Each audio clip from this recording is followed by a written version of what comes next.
Hey everyone, Forever2 here, and welcome back to Honkai Star Rail for what will be Chapter 2 of the Warriors story arc, in which it is called, if I remember what it's called, Light Slips the Gate, Shadow Greets the Throne, and the quest strive to dispel the accompanying fears.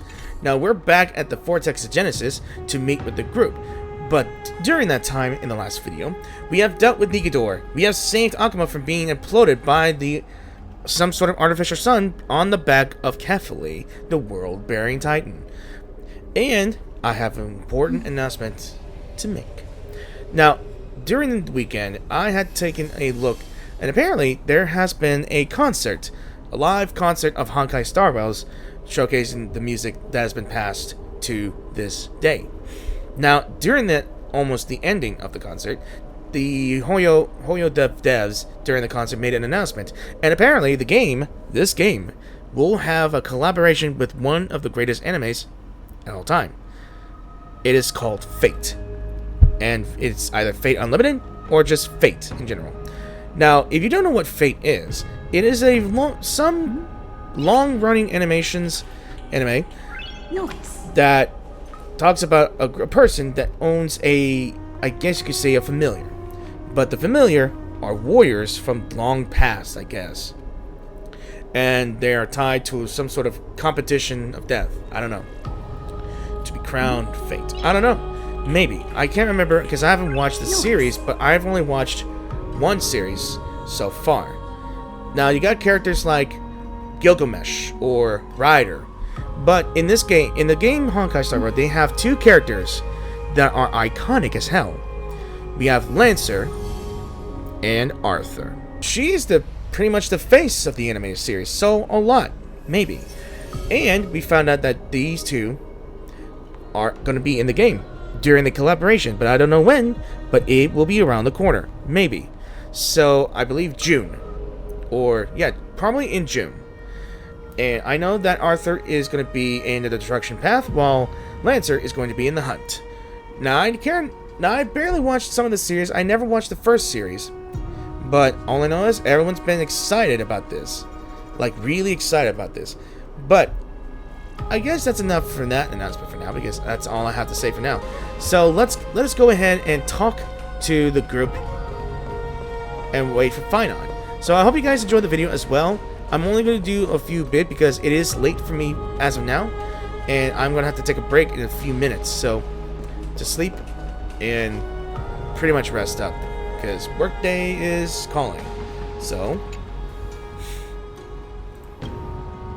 in silence. Aglaya, with all due respect, this trial is taking far too long. How so? Don't worry, have faith in Phainon. Yeah, he's been gone for a while now, but it feels like we've already waited for 42 days. Okay. What do you think of this, Trinan? It's not possible to tell for sure what goes on within the vortex. All I can hear are fragments of speech and distant battle cries. Is it Phainon's voice? I'm not sure. It's difficult to make out clearly. What is it? Wait, no! Lady Trinan.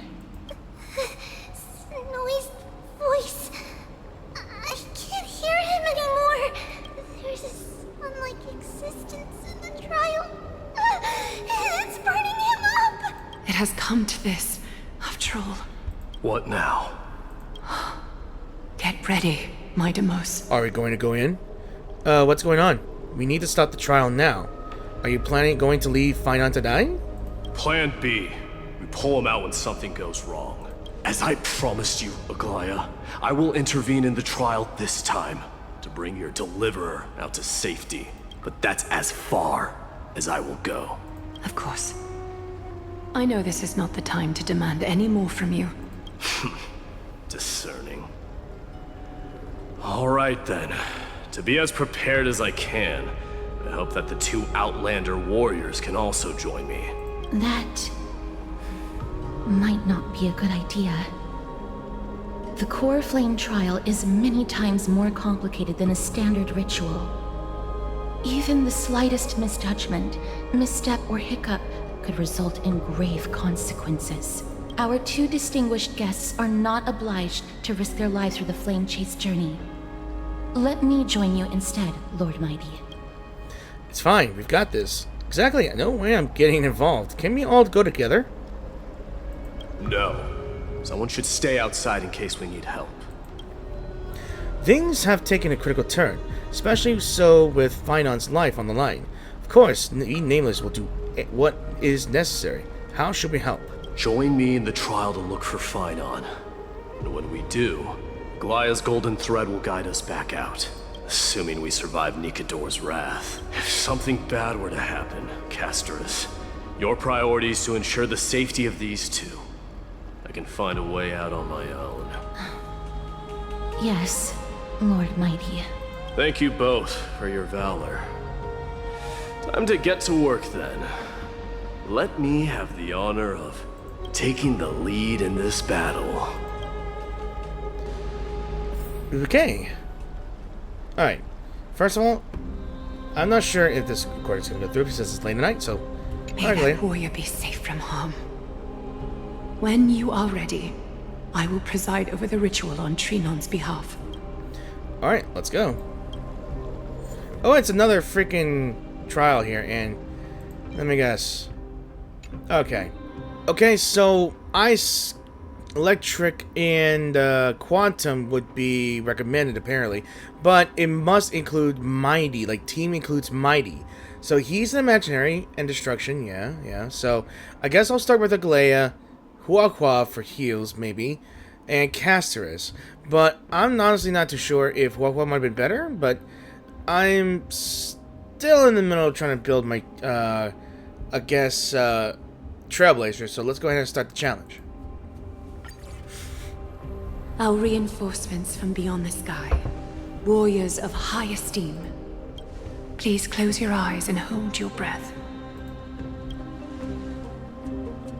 They once kept the fate of this world, and many other challenges safe from the devastating rage of strife.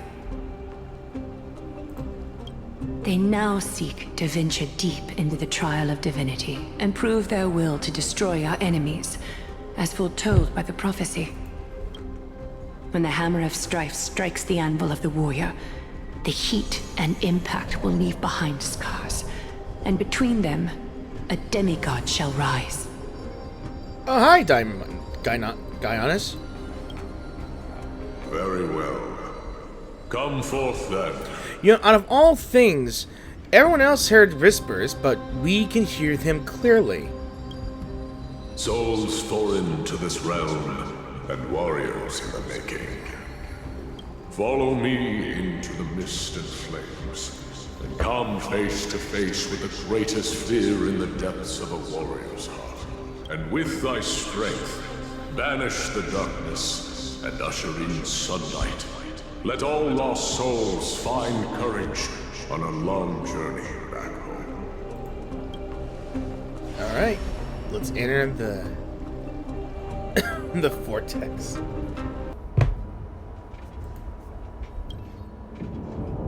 Whoa. Okay. What? What's the matter? Surprised? Yeah, the aura right here on around the screen. That is definitely Strife. Nikador, I guess. Where there's strife, there's carnage. It shouldn't come as a surprise to see such a sight in Nikador's trial. Huh. You did this? Let's go look for Phainon. Why is it just you and where's Dong Heng?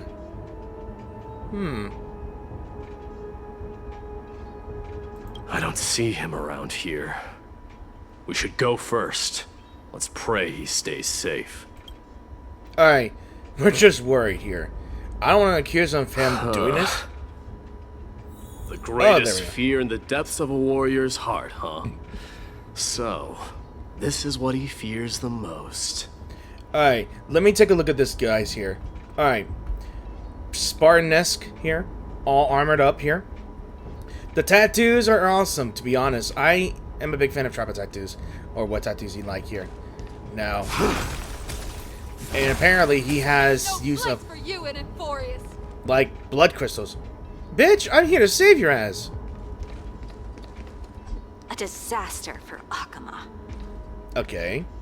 Getting some sneers. So much for the king of those outlanders. Okay. Let's hear these little comments here. You won't get away, Kremnoan vermin! Be on alert. The smell of rust is thick in the air. I get it. It's discrimination, huh? Tell me your name, brute. Your demise shall be a tale I boast about at the feast table. My name is Perdiccas, and I am here to avenge my people. Kremnoans and Akamans are at war? Perdiccas? Even the tragic cries of beasts at the slaughterhouse sound better than your name. Say whatever you like. Despicable Akaman. Valorous death before glorious return. May the Kremnoan spirit always watch over me. Foolish brute. I see you're eager to die. Very well then. I shall grant you just that. Intervene and stop the soldier. Watch on and wait for the trial. I'm interviewing. You are... Oh. So the Alpha Brute has found his way here. It's a pity, though. You're too late. You will never stop the Holy City's army. Watch as I make this pathetic warrior of yours the first sacrifice. Mydei, my king, avenge me. Is this? You're next. Sound of body contorting and snapping. Face your death, cowardly king! Okay. We're getting a lot of discrimination. We got a lot of hate between many people. Just because assumptions are between Cremonians. Oh, it's because Cremonians worship Nikador. Okay, gotcha. I forgot about that. This insatiable bloodlust is a product of Nikador's wrath.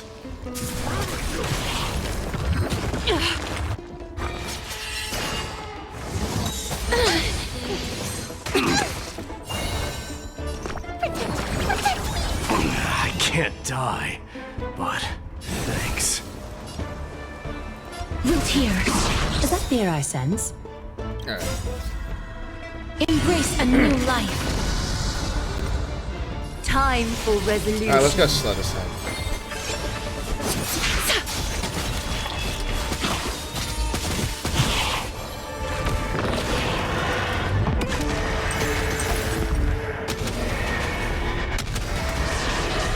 May death protect us. Alright. You know, in fights, I'm Let always this going to place stay witness quiet no glory. matter what. Because I got nothing to comment about here. Other than worries and all that stuff. Absurd. I know this Akaman. Strife contorted an honorable warrior into this perverse and twisted being. That horrible noise. I can hardly suppress my bloodlust when it sounds. This battle cry must have gone to Phainon. That's why he lost himself. What a useless fool. That must mean he's not the right person for the strife.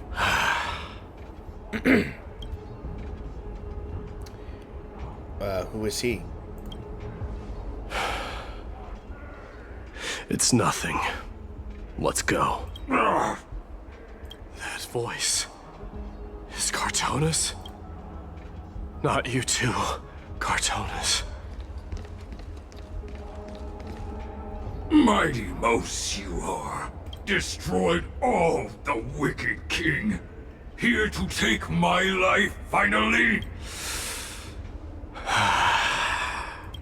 I won't ask how this happened. Nor will I hurt you like you said. I just need you to tell me where Phainon is. All of this you know very well. Leave our city, cursed son of Gorgo!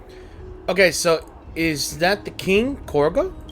I have no intention of hurting you, Cartonis. Humiliate me you shall not!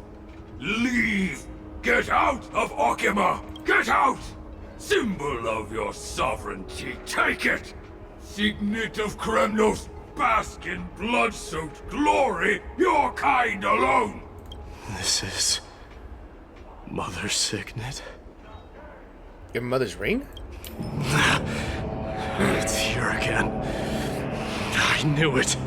Ha! Finally gone mad, despicable vermin have. With your mad king, perish together in that maelstrom of battle! Enough! Be quiet! You were not at all Cartonus! Look out! A long and narrow shadow pierces through the phantom of Chartonus. Or is it Cartonus? Nice move. There he is, Dong Heng. You too? Are you the real Dong Heng? Are we up against Dong Heng's apparition this time? Wait. He seems calm and composed. Unlike the rest. Sane enough to communicate, it seems. Hey, gray-haired warrior, tell me. What was the last thing you said to me before I parted the waters at the Scale Gorge waterscape? Parted the waters? How would I even remember that?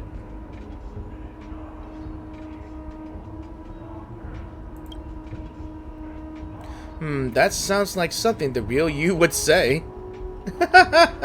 Wait, I am dumb. I am literally stupid.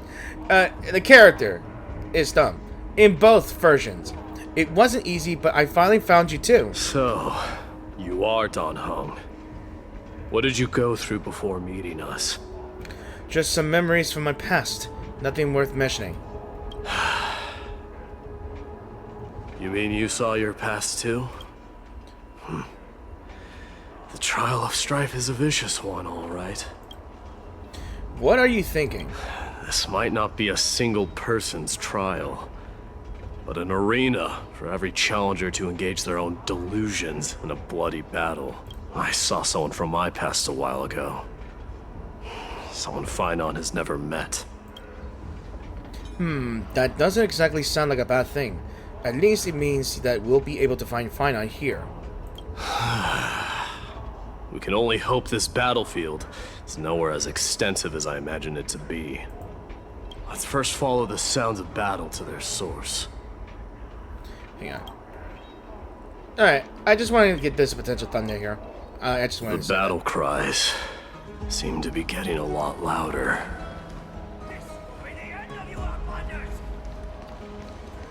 Someone has been blaming this battlefield, someone who might not be Phainon.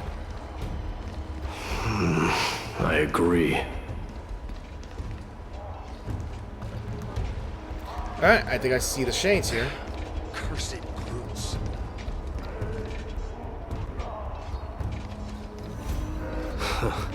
Just as I thought. This is where the battle cries were coming from. The true entrance to Nikador's trial.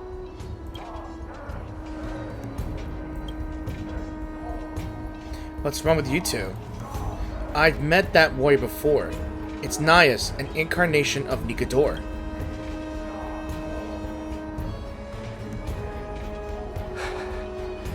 I'm seeing him for the first time, but there's no doubt about it. What I'm sensing can only be Strife's bloodlust. The one manipulating this battlefield is Nikador themselves. Mydei, you are a keen warrior indeed. You know me? The blasphemous prince. Of course I know you. And I happen to know that you're here for the soul of that white-haired warrior. Great. Let's cut to the chase then. Hand over that poor excuse for a sword master, so we can be done with this farce. No. Blunt. Straight to the point. I applaud your courage and strength for coming this far, but you have chosen to besmirch the dignity of one who has fallen, and I cannot turn a blind eye to that. This is going to be one fierce battle we won't be able to get out of. Won't you go easy on us? We traveled together before, remember? One who has fallen. Phainon failed the trial? He faced the greatest fear in the depths of his heart, and fought with exceptional valor, though he eventually succumbed to the brutal onslaughts. I have since brought him to the rear battleground, and granted him glory worthy of his courage, tenacity, and sacrifice. You wish to take him away? Sure. Pick up a spear and prove that your resolve can rival his. Of course. Cowards who hope to avoid bloodshed are better off disappearing from my sight this instant. Your opinions are of no interest to me, Mad King. If it's a fight you're looking for, then you will get one, Titan.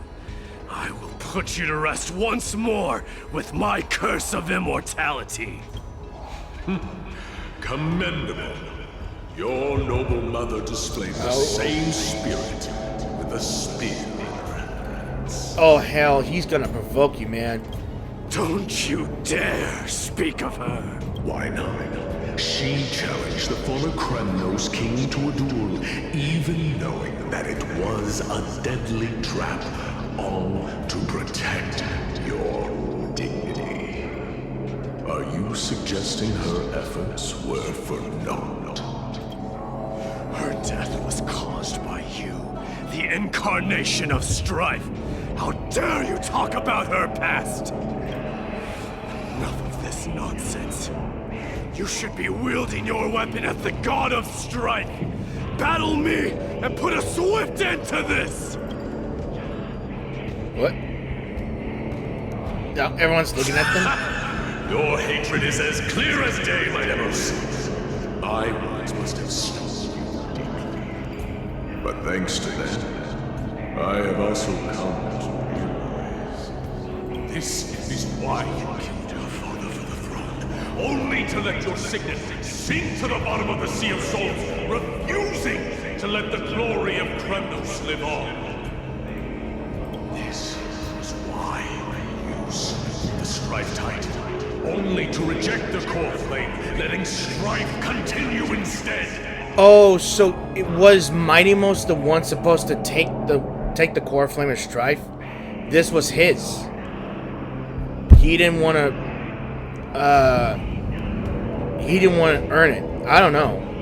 Maybe he wanted Mydei to take it because he knew how to stop strife. But he just let it continue through someone else.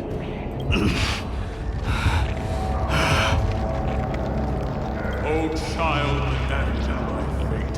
Show me what you are capable of. Show me if you have the power to put out the flames of your very own destiny. I will rip your chest apart, Titan. The same way I ripped apart that former king.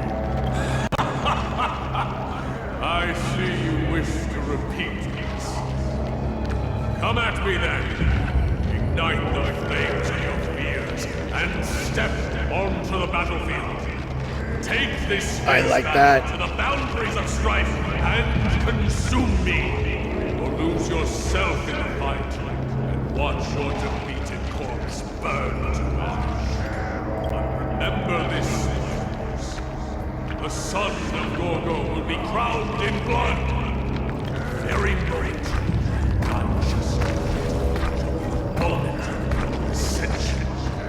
To you, the successor of Kremnos.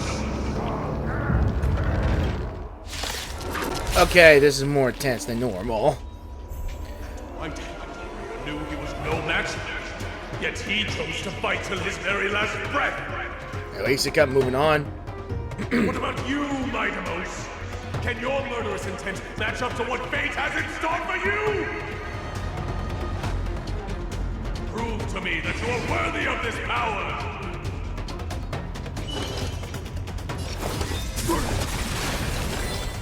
Mournful cries.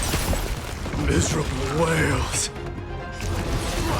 Kings of Kremnos. This is the power you desired? Face me.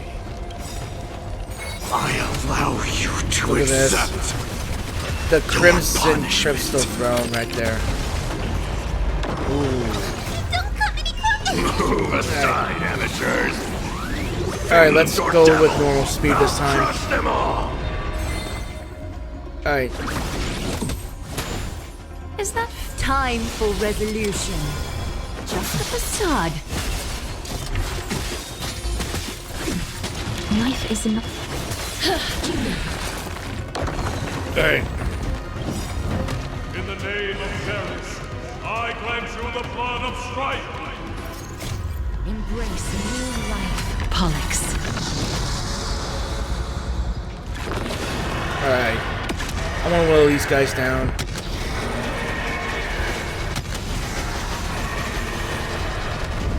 I only wish that death may protect us. This raging power. I can hardly contain it.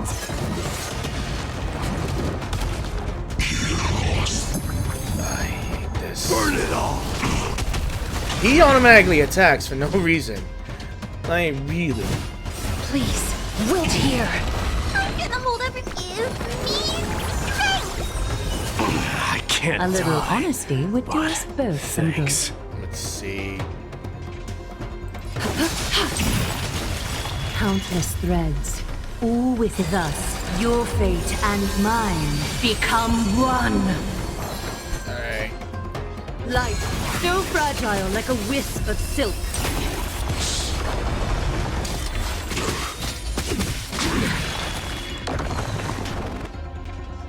I should have damaged some of these guys while they're in quantum mode.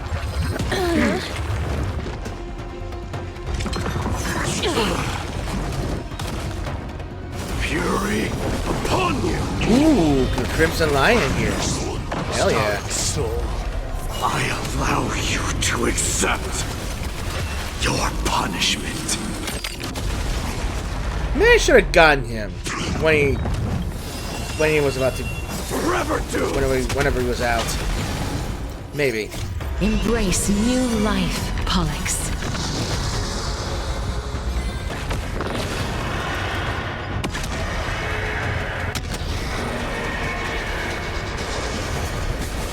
Is that Ooh. fear? All lies shall be revealed with perfect clarity.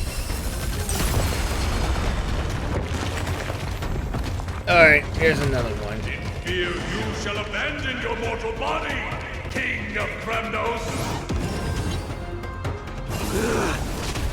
How noisy. Life, so fragile like a wisp of silk. I got rid of the two. Thank God.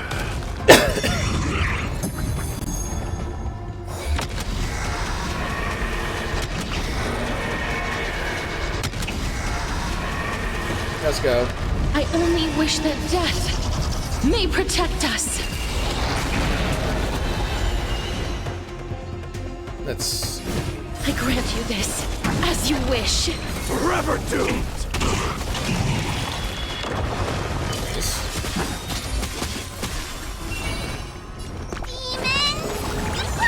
I can't die. But Move aside, amateurs. Fiends or I don't think devils, Mydei I'll dies crush them anyway. all. In all honesty. Countless threads, thus your fate and mine become one. All lies shall be revealed with perfect clarity.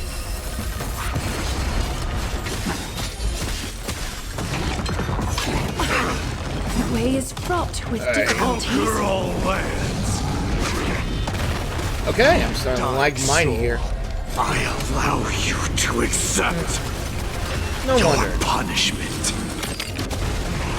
But he'll come back soon. I'm just thinking it.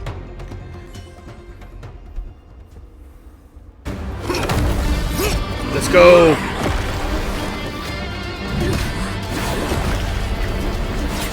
Watch out, he says.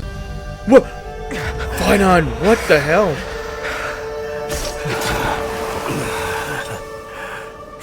you. Well, that's one way to rescue a guy. Let him stab you.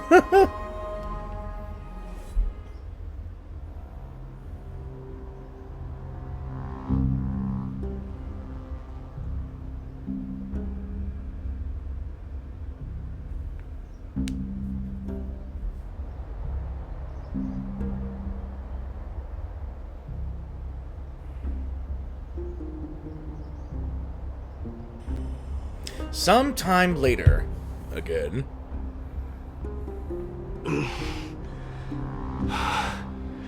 I did my best. The Core Flame trial is indeed no place for the weak. Let's just hope that Phainon gets through this. There's no need to worry. His soul is in a stable condition. With ample rest for both body and mind, he'll be up and about in no time. Okay, it got a little laggy there. Sorry about that, guys. The greatest fear in the depths of his heart. Lord Phainon must have been forced to relive his past during the trial, and revisit his homeland that had fallen to the Black Tide. In all likelihood. Is the Black Tide really that scary? It's only not normal to be unable to overcome your inner demons. I think Gaius mentioned it before. Since coming to Amphorius, we have heard many talking about this Black Tide. Could you tell us more about it? It is one of the culprits that drives the people of Amphorius to madness. It was during the Era Bellica that this unspeakable thing first appeared, like a plague, alongside the 3 Titans of Calamity. Nobody knows where it came from or how it came to be. What we do know, however, is that it is steadily encroaching upon what little remains of this tranquil land, much like a rising sea closing in on an island from all sides. It is for this very reason that it became known as the Black Tide. Those who succumb to it lose their reason and humanity, becoming vicious, mindless monsters. Mortals are not the only ones susceptible to its influence. Even gods and titans cannot escape from it.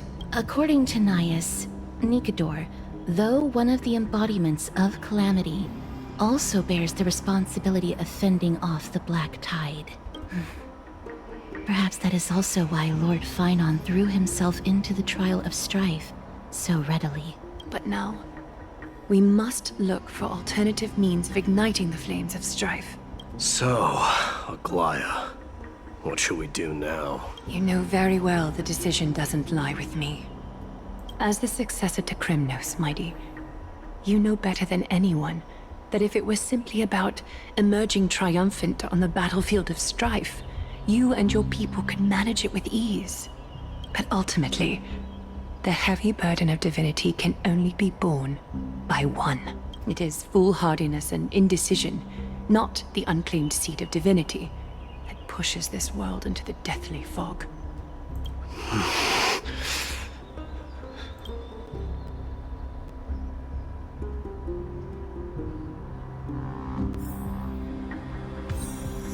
Well, I honestly don't know what to think here, guys, but it just feels like I need to figure things out. You know, get some rest. You know? But again, who knows, right? An unspeakable thing of unknown origin. What comes to your mind when we put these keywords together? Leviathan? A cosmic mega octopus? Why? An Aeon. But I think a Stellaron. That's right. If you think about the various characteristics of Amphorius, an isolated world of eternal night being eroded by an unknown power, we cannot discount this possibility. This has been bothering me for a while now. Everything we have seen thus far suggests that Amphorius wasn't always isolated from the rest of the universe. Be it the birth of the Titans or the encroaching Black Tide. None of these can be explained as a natural progression of a civilization. There must be other reasons for its current state of isolation. It's just, if the cancer of all worlds is truly the culprit, then we should have observed certain phenomena, explicit or otherwise, by now. But that isn't the case. So the Stellar Hunters, the Animated Legion, or the voice of the Stellar. That's what I was thinking too. For past experience, the Stellar within you should be able to resonate with other Stellar ones, but we haven't encountered anything like that here. There are several other unanswered questions too. My gut feeling is that things here are not as simple as they seem. Furthermore, what happened in Phainon also proved that the appearance of a world may not necessarily be due to the influence of just one path. No sweat, the Trailblaze can tackle even 10 paths if must. It could be an all-star cast. Who knows, maybe Akavili's behind it all. Hell no, it ain't. It's good to be motivated at least. For now, let's just take things as they come.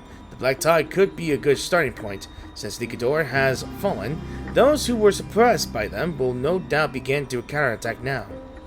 It seems our trail-based expedition is growing in significance.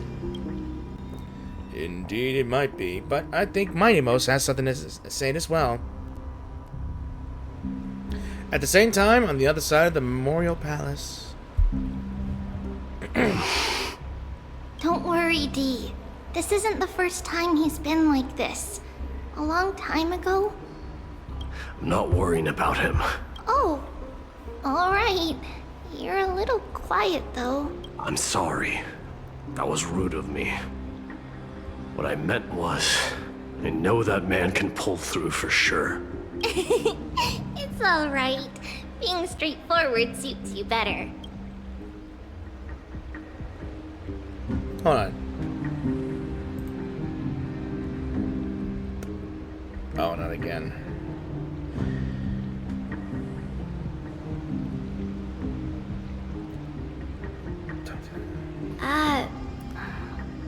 Actually, Dee, there's something we're curious about. What did you see in Nikador's trial? Something that terrifies me. Isn't that ironic? There shouldn't even be a word for fear in the Kremnoan language. Do you think you stand a chance against that thing that terrifies you? Is this also part of your grand scheme? What do you mean? Aglaia knew that Phainon might fall, and she expected me to take his place. That was the plan all along, wasn't it? Yes. Looks like you know everything. I have no intention of condemning you for it. The Flame Chase journey is not a game, and I have long understood this. The downfall of strife, and the ever-growing threat that the Black Tide poses. If Circes and Ornyx are also impacted, the ramifications will be dire. They are the only two Titans who are still lucid and willing to coexist with humanity. Regrettably, I do not hold the key to completing the trial. If I wish to conquer that fear, I need the assistance of my fellow Kremnoans. Give me some time to speak with my people. It won't take long, I promise. I see. There is strength in numbers, but you must know that the trial to become a demigod is ultimately meant for only one individual. Dee, your people. They have been eagerly awaiting a new king all this time, You gotta haven't take they? the crown. If you take on the divine role, they will have no reservations about following your lead. After all, you're the hero of Castrum Kremnos. I once was. But Lady Trebios, therein lies my deepest fear. Do you think you're gonna become like your father? We'll talk again later. I'll be back. Dee? Regardless of what happens, we will always be there for you. Thank you. The person I'm looking for is probably in the hot bath. I should go take a look. The billowing steam always brings back memories of the furnaces in our homeland. Alright, I might have to switch characters for a bit, so I'll be right back. Okay, so looks like I'm about to find my people, or at least the Chronoans, in their own personal Children baths. left unattended by their parents? That's not safe. Donate. I guess I better speak to the children. Where are their parents? Yeah. You shouldn't run around in here, kids. Especially in the bathhouses. They're slippery. Hey, it's the Crown Prince! Are you also here for a bath? I want to hear stories about Prince is feats here. on the battlefield. The Crown Prince. Are you Kremnoans? Yeah, we are! The grown-ups said we used to live next to the arena. Well, next to the parts next to it anyway. My dad is a centurion with the Hydra Lancers, and my mom is the bravest warrior in the God Shield Brigade. We used to get tons of silver coins from Mr. Krataros. That name seems familiar. If you take out the E, if you take out the E and R, it's Kratos. Mr. Kratos is here. My parents are serving in the Holy City garrison now. As warriors of Kremnos, they're braver than any Achaemen. Why are you kids here alone? Where are the grown-ups? Mom and Dad were asleep, so we snuck out to play hide and seek with Mr. Krataros. That old man can be such a child sometimes. You know where Krataros is? I happen to be looking for him. Probably planning his next god to fight to the death. Sorry, I don't. Come to think of it, we haven't seen him in a while. Did he get lost while trying to find us? No way! Mr. Krataros is a member of the King's Aegis. He's the best at hunting down enemies.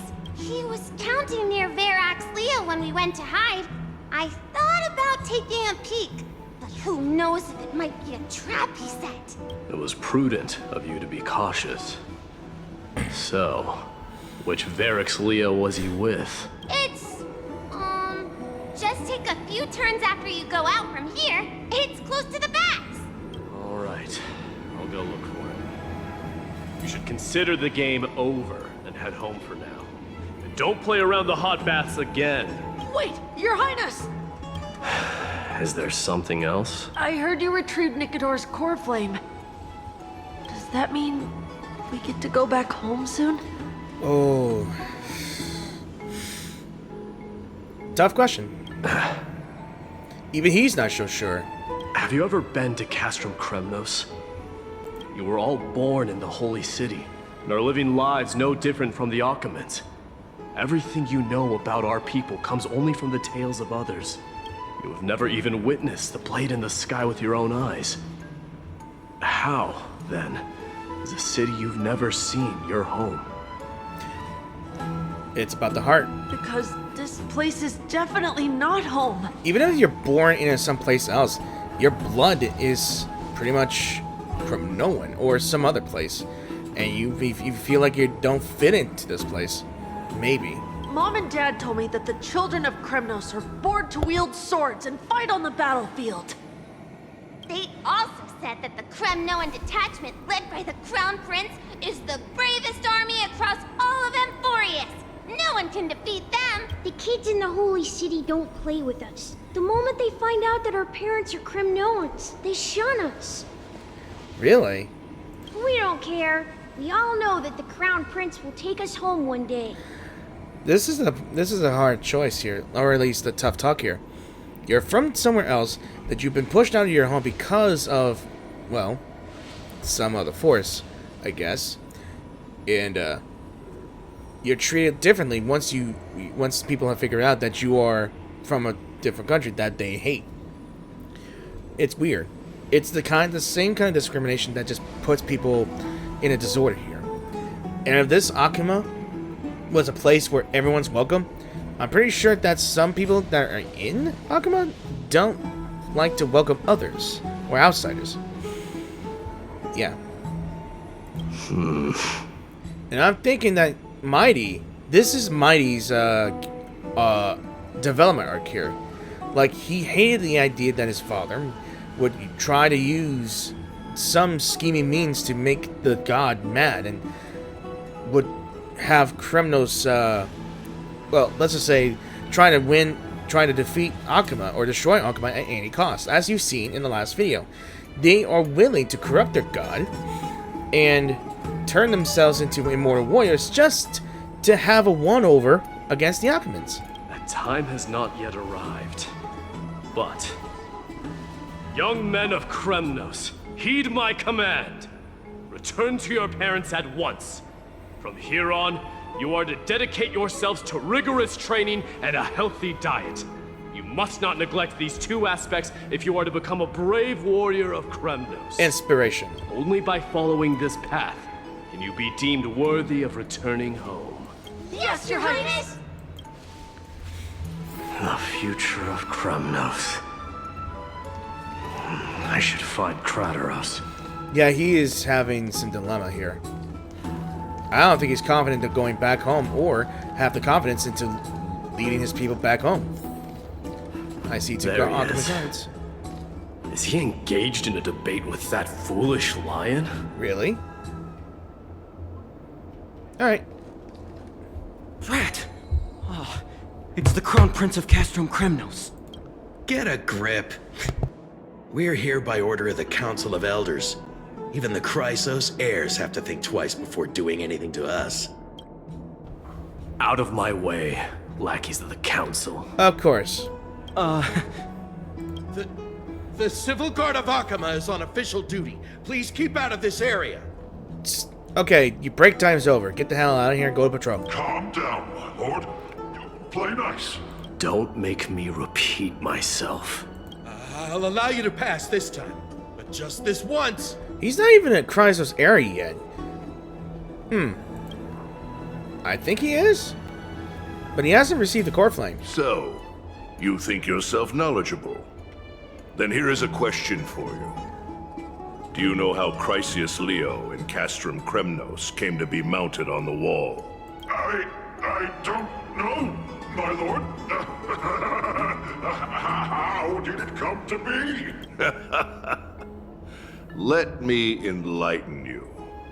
A long time ago, the founder of Castrum Kremnos led a group of warriors to hunt down a lion on the outskirts of the city of Tritos. That vicious beast had been a menace for years, and the bones in its den were stacked even higher than the peaks around Akuma. But do you know what happened? Nary a moment had passed after the beast's head peeked out of its den, when the Kremnoan warriors surged forward and brought it down within the blink of an eye, shattering its knees with a single strike. And then... Alright, flexing that warrior prowess. Why are you red-faced already? I don't see the We face. haven't even gotten to the best part yet. It's your storytelling, my lord. You're weaving such a captivating tale that it got my blood pumping. Please, go on. Well, if it isn't Lord Mydei. It's been a while. Oh, what in Akuma is happening? To what do I owe the pleasure, son of Gorgo? He referred to him as a son of Gorgo. Kradaros. My esteemed teacher. Let's talk somewhere else, Mighty Mos. I'm tired of speaking with this silly lion. What about the Council's informants? Those two hyenas are nothing but scavengers of rotten meat. They couldn't bite even if they tried. They can follow us if they want to. Let's go. Good. Wait, so how in the world did Chrysius Leo get mounted on the wall? Keep up with us, you hyena. Oh, sorry. I meant officers. Hey, old man, how dare you? You better start running. Calm down. Calm down.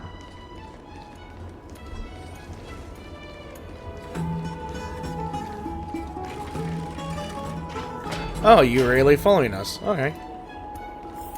Don't fall behind now. Unless you want to upset our friends here. Don't you dare try any tricks with us.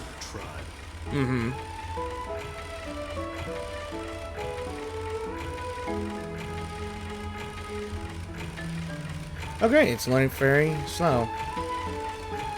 This might take a while.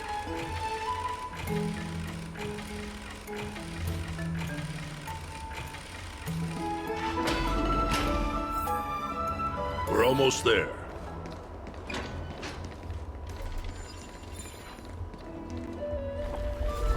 Why have you stopped? This is a nice spot for a private chat. Shall we, sir? Let's do it. Oh, you gonna fight them? What are you up to? Knock your asses out. Someone help me! Some privacy at last. Ooh. Yeah, we don't want no curious ears and eyes. So, tell me, why have you come to seek this old man's counsel? I came to discuss the future of the Kremnoans. Interesting. I heard the core flame of the Lance of Fury has been restored, though not by your hand. And you're even considering giving up Nikador's divine power. Is this true? Those rumors are not entirely groundless. In other words, you did entertain the thought of giving up the throne of Kremnos and forsaking your people. Not even sugarcoating it. The divine power is not equivalent to the throne. The path of strife is also not our people's only way. Enough with the word games. You, of all people, should understand the plight of the Kremnoans. Think about all the warriors of the Kremnoan detachment who left their homeland with you. Think about their children.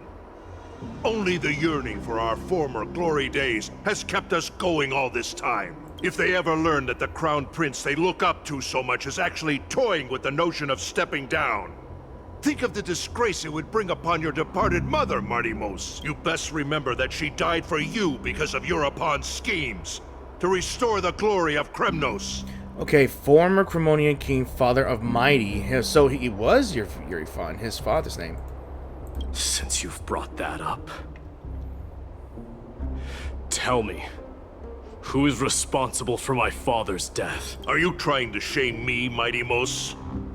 I may be old, but I haven't become so decrepit that I've forgotten it all. Of course I remember that Europon died when the Kremnoan detachment surrounded him. You drove the spear into his chest with your very own hands. That was merely the final outcome. Do you still not see it? What led my parents and our people to their downfall is none other than the strife we speak of. The quest for glory. The tenet of valorous death before glorious return. This is the creed of every Kremnoan, no matter whether these beliefs are justified or not. Don't be ridiculous.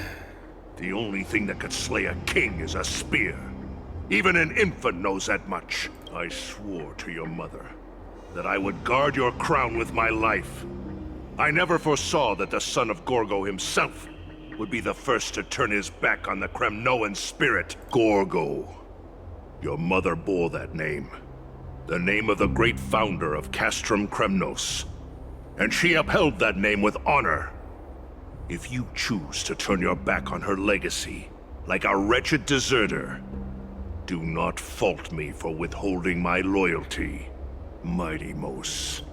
I came to discuss the future of our people with you. But it appears this is not the right time yet. Go, Mydei. Ha! That's what those Chrysos heirs call you, isn't it? Go down the path you have deemed correct. Deep down, you have always been one to do as you please. And I am well aware that no one can deter you once you've made up your mind. But don't you ever dream of renouncing the traditions of Kremnos. We may reside in Akama now, but we remain eternally bound to strife by blood. Bloodlines no longer hold any significance in this era of destruction. My young lord, always bear this in mind. Never reveal your vulnerabilities to anyone. A lion should never dwell amidst its prey, especially when it wields power enough to dominate the entire hunting ground. Euripon, the boy did nothing wrong! Ooh. So that's gotta be his mother right here. And of course that has to be Europod. Wait a minute. Was he about to toss Mydei as a baby in a sea?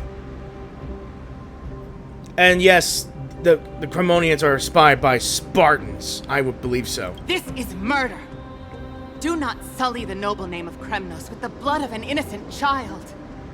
You mustn't reveal your weaknesses to the enemy. Enough! My decision is final. We must use this child's life to preserve the soul of the great Nikador. We must save Castrum Kremnos. He's already far gone. Like, if he's willing to kill his son as a baby, toss him in the ocean and all that stuff, then he shouldn't be king. I think he deserved to die. Don't be absurd! Those tiny hands lack the strength to even lift a spear. Do you truly believe him a threat to Castrum Kremnos? You'll be ending the bloodline of Kremnos if you do this. Our millennia-old glory will become nothing more than a joke. Have you forgotten that we Kremnoans place no value in bloodlines? It is through pure bloodshed and slaughter that the kings of Kremnos have ascended to the throne. As for our millennia-old glory, it has always been a joke in my eyes. Glorify it all you want, but it will not alter the nature of slaughter. Those who revel in it are but murderers. They are no more noble than the most monstrous beasts in Amphorius. Enough with your words! Among all the kings of Kremnos, which one did not inherit the crown only after plucking it from the lifeless body of his father? So he killed his father to get the crown. Okay. But listen to yourself now. Do you truly believe you can cleanse the blood from your hands through mere words alone? Nay, quite the contrary. I will end this cycle of bloodshed, starting with this child. With these blood-stained hands, I will end it all. Your failure is inevitable, Europon. You are just a coward who can only raise his blade against his own child. A beast that murders his own kin. King's Aegis and Empress of Kremnos! You cannot sit idly by and watch this atrocity unfold. If you consider yourselves the honorable sons and daughters of Gorgo, then take up your spears and join me in putting an end to this bloody charade! Damn, his mother was cooking. The speech anyway. Now, let me guess. Old King Infurion just received a prophecy that his life would end at the hands of his own son, thinking he would try to end this whole whatever he's trying to think of. He would be willing to toss the baby, his sons, into the ocean, just to extend a little bit more years in his life. Either way, prophecies will come true. Like most Greekans would believe, right? In the old days, right?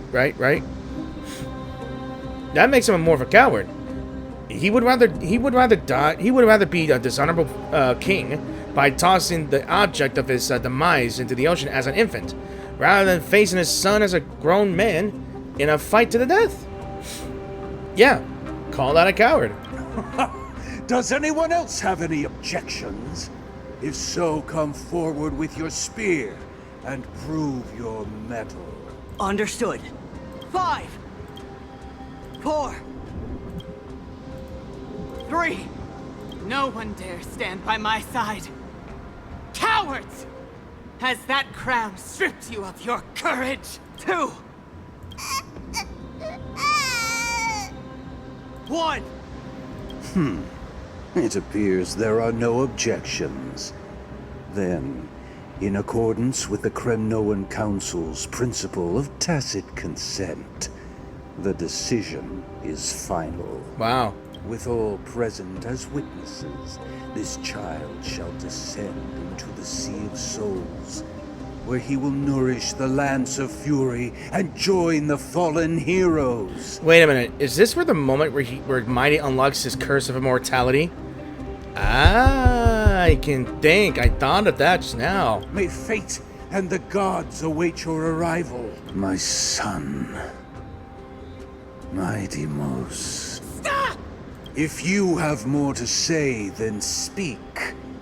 On account of the life we have shared together, I grant you this one final chance. With the blade of fury above us and the council bearing witness, I, Gorgo, hereby move to challenge the crown in accordance with the laws of Kremnos. So her name was Gorgo.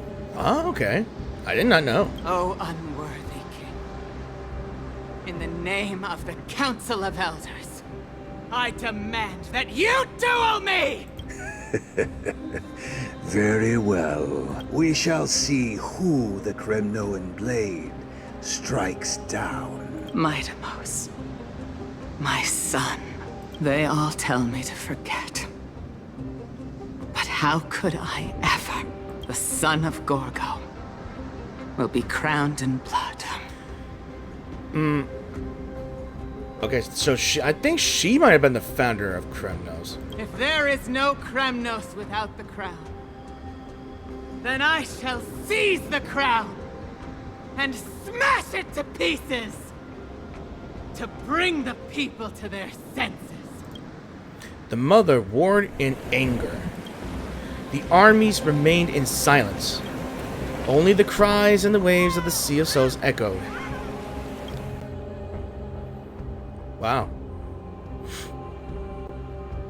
Hey, back to me! Now in your private bath chamber. Ever since the battle with Nikador, you haven't slept so soundly in ages. Even if death itself came to rouse you, you'd proudly retort, "Why does life slumber? Because the bed is warm." Yet a chill from the river of souls wafted by, a sensation hauntedly familiar. Could death truly be at your door? Best to open with your eyes and just in case, and...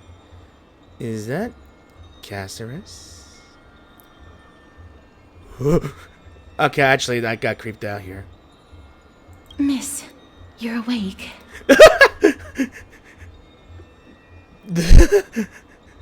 No wonder I felt a chill. Caceres, why does life slumber? That's a complicated question. I'm not sure I can answer that.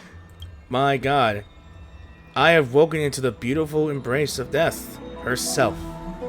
I mean, I was a fan of Deadpool for a lot, and I read a lot about his encounter with the Mistress of Death.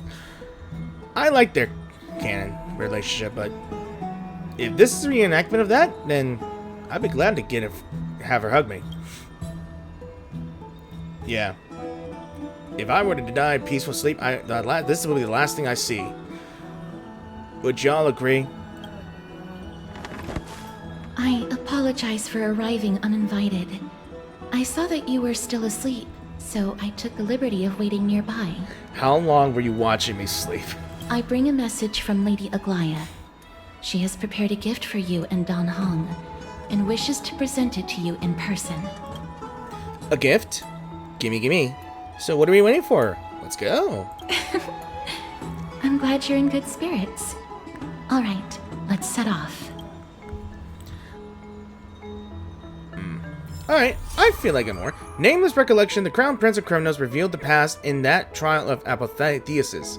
The past gained through your travels, head to the book and write it all down. Okay, but I want to follow you real quick and see what I can go through. The bats are bustling. Now that Nikador has fallen, the soldiers in the city can finally catch a break. True enough. I don't know how long I'll be able to live like this.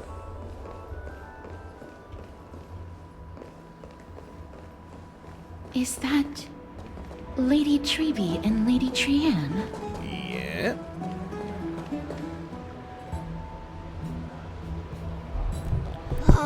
You must have forgotten. This is a precious relic from our hometown. We definitely all saw it back then. Trianne, this is a counterfeit.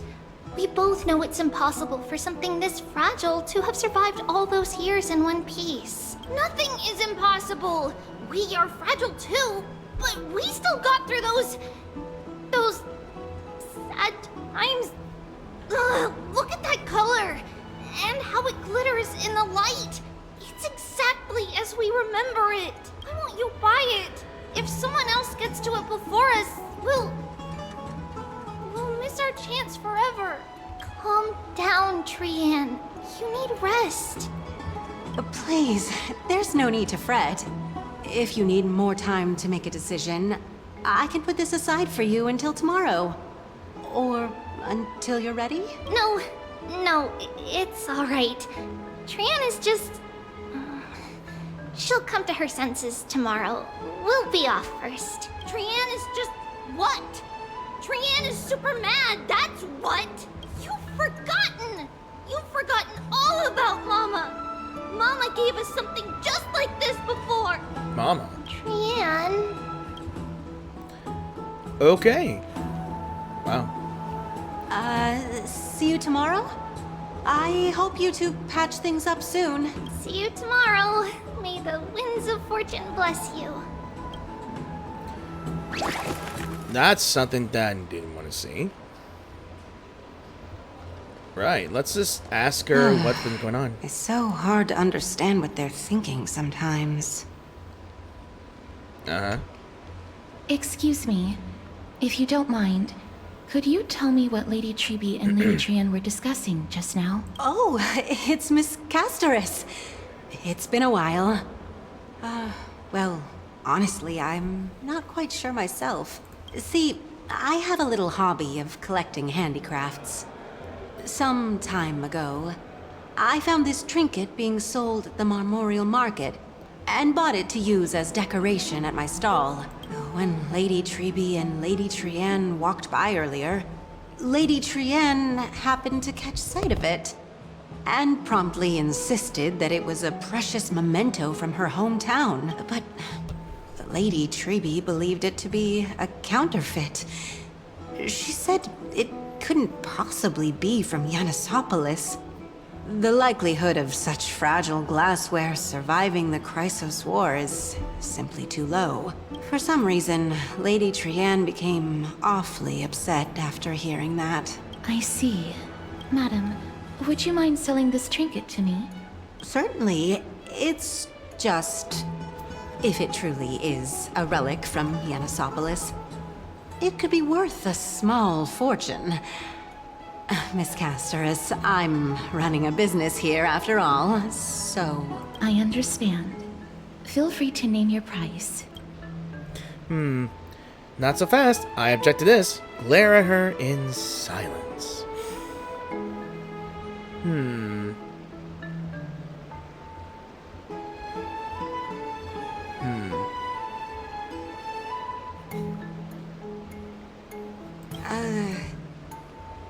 I suppose I can sell it to you at cost as a sign of goodwill, Miss Castoris. Just promise to support my business in the future. Always go with the glare. Silent glare is always going to make them lower the price. Much appreciated. We're lucky that she has a good heart. I'm not one to venture out often, and while I have some savings, it takes a lot out of me to even talk to people, let alone haggle. Had it been another merchant, I would have been set back plenty. Or the fact that her heart was shaken by my deathly glare. The authenticity of the piece isn't important. What matters is that it holds special meaning for Lady Trian and reminds her of her hometown. I've long wished to show my gratitude for Lady Trian's care, but I haven't been able to come up with any ideas for a suitable gift. This chance encounter today feels like divine intervention. Perhaps this is the gift I've been searching for. Still, this trinket is admittedly rather fragile. I will have to make some adjustments and stitch it onto wool felt to protect it. That way, no matter how much Lady Trian runs around, it won't break easily. Alright, back to business after that little detour. Let's keep moving. Don't stray far now. We've already kept Lady Aglaia waiting long enough. Okay.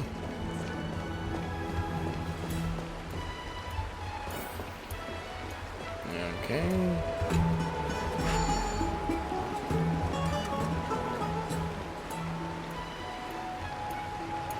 You know, to be honest, I think that Casterus might have taken an interest in me, or at least Stell, or Cassius, maybe. Or both Trailblazers, I believe.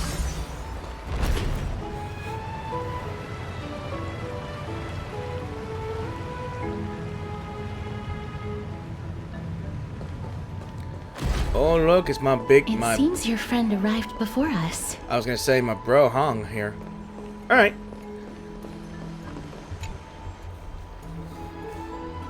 You're finally here, Welcome, Cass. And you as well, trailblazer from beyond the sky. Give me the gift. I didn't expect you to call me that. You're up so early, Dong Heng, as always. You would have been too if you hadn't stayed up so late. But what matters is that you got a good rest. For all that has happened, it was never our intention to drag you two into the battle against Nikador and jeopardize your safety. To express our gratitude for your kind trailblazing endeavors, we would like to present you with the highest honor of Akima. What is that? This is the dew of divine blood, brewed from crops nourished by the blood of the Titans. It is said that only 12 bottles existed. The last 3 bottles are now being kept in the treasure vault of Akima. So ambrosia. Back in the days of prosperity, cities fortunate enough to acquire it regarded it as one of the greatest treasures ever. Unsealing it during a ceremony held in honor of 2 cities' diplomatic ties was the highest form of respect one could show the other. And now, in keeping with tradition, Akima dedicates this drink to our esteemed guests from beyond the sky in appreciation of what you have done for us. My hand is trembling under the weight of this gift. I'm not of drinking age yet. This precious gift isn't simply a token of gratitude, though, is it, Lady Aglaya? Very perceptive, That was Mr. loud. Dunham. That was loud. Your heroic deeds have proven that you come in good faith. With the dew of divine blood as testament, we wish to forge an alliance with the Trailblazers. With all due respect, won't forging an alliance with the Chrysos heirs embroil us in the conflicts within Akima? I'm sure you can understand where our misgivings come from, Lady Aglaya. Wow, my gift! My gift! Right, we need to think about this first. Having said that, Lady Aglaya, please don't misunderstand. We will still do what we can do to assist you in the flame chase journey. It's just, I've heard of the friction between the Chrysos heirs and the Council of Akima. As outsiders, we are wary of getting caught up in this conflict. Wow! Gray and Danny have sharp eyes indeed. You'd make outstanding members of the Twilight Courtyard. Huh? No need to worry, by the way. I can tell from Lady Aglaya's tone of voice and micro-expressions that she's being genuine. Who are you? Is that? Not only are you guests from beyond the sky, but you've also done so much for Akima. You're practically heroes to us all. Lady Aglaya would never subject you to Aquila's judgment. You are? Hyacinth, thank you for taking care of the wounded of the past few days. Oh, it's no trouble at all. The patients are very cooperative when we attend to them. I'm just thrilled to see them all going home healthy again. Why do you look like Barbara from Genshin? And sound like her just too. Oh, it's Cassie. Oh, I've missed you. Who is this? Grayi? Danny? Cassie? Is Aglaya's nickname Agli?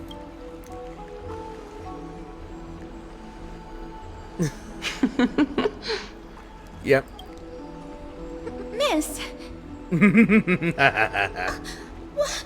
You can't say that.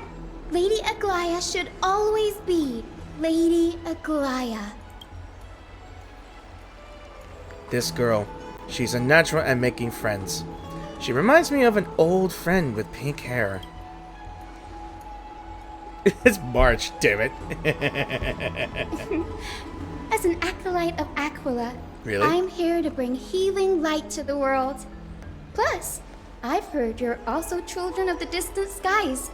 Fate must have brought us together. Can we be friends? I'd love to hear your tales of the sky. And oh, It's a rare occasion that Akama presents such an invaluable gift to guests. Lady Aglaya, may I have the honor of tasting it too? Of course you may. Esteemed guests of Akama, please believe me when I say that this gift carries no hidden agendas. As for the matter of the Alliance, you need not give me an answer here and now. Oh, she's here to help Aglaya recruit us. Well, if you insist. I see. In that case, we will accept this gift from Akama. We welcome the chance to talk with you, Lady Hyacinth. Oh, yay! Then I'll get started on my questionnaire. How many questions? Don't say 21. Pardon the question, but I've been meaning to ask this for a while. Micro-expressions, tone of voice, questionnaires, are these all part of the usual skill set for Aquila's priests? Allow me to do the honors. This young lady is Hyacinth, assistant lecturer of the Newsporists at the Grove of Epiphany, and head nurse at the medical institution known as the Twilight Courtyard. Many of the Chrysos heirs suffered injuries during Nikador's attack on Akama, so the Grove sent Lady Hyacinth to treat the wounded in Akama. But what I'm really good at is helping people sort out what ails their mind and spirit. If you're ever feeling troubled, come find me. A little sunbathing in the courtyard will chase all your worries away. Ah, so you're a therapist. Thank you. We will keep that in mind. Well, it looks like everything's sorted out now. The patients have also all recovered. I think it's time for me to head back, Lady Aglaya. I would love to keep you in Akama for a few more days, but I would hate to provoke the ire of the Grove. As it happens, Akama intends to send a messenger to the Grove for updates about the research on the Black Tide. We also want to communicate our desire to discuss the retrieval of Cersei's cool flame at the earliest convenience. Oh, that sounds pretty serious. Lady Aglaya, you can't be asking me to... No need to fret. We won't put you on the spot. Trian will be going there as the diplomatic messenger of Akama, and Castorus will be accompanying her. I happen to have a few questions for Professor Anaxa as well, regarding the missing Titan Thanatos. Funny enough that Professor Anaxa is actually the next character in the banner, and he will go away in 14 days. Since this involves Akama's diplomatic affairs, we'll give you some privacy. Now let's go out and play. Back to bed again. Boring. If you're not keen on just sitting around, Miss Trailblazer, why not go with him? The Grove is a picturesque place, perfect for sightseeing. That's a wonderful suggestion. Come visit the Grove, Grey. I'd be delighted to show you around. Sounds good. Gaining more insight into the customs and geography of different regions of Euphorius is also part of the trailblazing. In that case, do bring this spindle along with you. This tool, called the weft, is used to spin thread and has been passed down in my family through generations. Though it doesn't see much practical use nowadays, it's become a symbol of great significance. In this respect, it is the perfect token to represent my will. If you encounter trouble at the Grove, just take this out and show it to them. While you're in the Grove, the golden thread of the weft can also render all things around you visible, regardless of whether they're corporeal or not, allowing you to see things as I would. Castorus knows this too. Make good use of it. Trian is already waiting for you at the outskirts of Akama, so I won't keep you any longer. May your journey be smooth. Yeah, alright. Looks like we got, I guess, a collectible as well. And another, I think they're permanent gadgets, I believe. Okay, it is Tuesday. I believe it's almost night here. And let's talk with Castorus to head to Grove where four are the wise silent. I think I read that one before, so I guess we better head to the Grove. I'm glad to be in your company again, miss. Tell me about the Titan known as Thanatos. Thanatos controls my fate, in a sense. The curse I bear came from them, and they have something of mine. Something of great importance that I must get back from them. So who is Professor Anaxa? When I was studying at the Grove alongside Phainon and the others, Professor Anaxa was responsible for teaching us about the Chrysos heirs and the Titans. That's also when I met Miss Hyacinth.